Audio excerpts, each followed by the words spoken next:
töhfədir Mövla Əli aşiqlərinə. Bu da bir töhfədir Mövla Əli aşiqlərinə.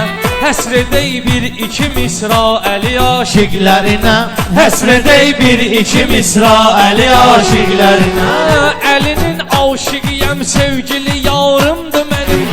Əli izzim, cəlalım, dövləti varımdır mənim. Ya Əli kəlməsi nitqimdə şuarımdır mənim. Mən özüm də aşiqəm ya Əli aşiqlərinə.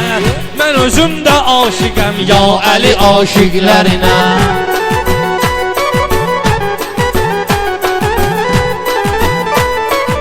Kim ki Kəvsərdən içər, gözünə də zəmzəm dəyməz.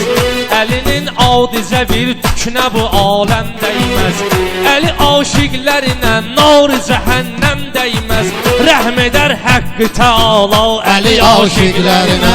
Rəhm edər Həqqi Təala Əli aşiqlərinə.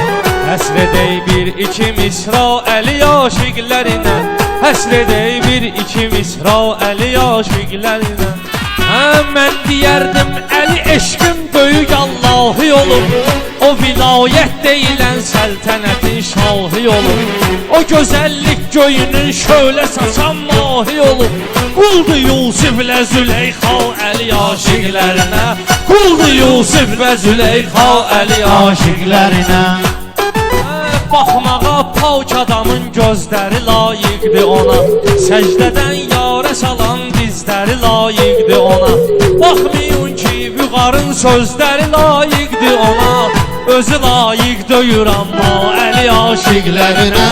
Özü layiq döyür amma Əli aşiqlərinə. Bu da bir töhfədir Mövla Əli aşiqlərinə. Həsr edək bir iki misra Əli aşiqlərinə. Allah var eləsin cəmi.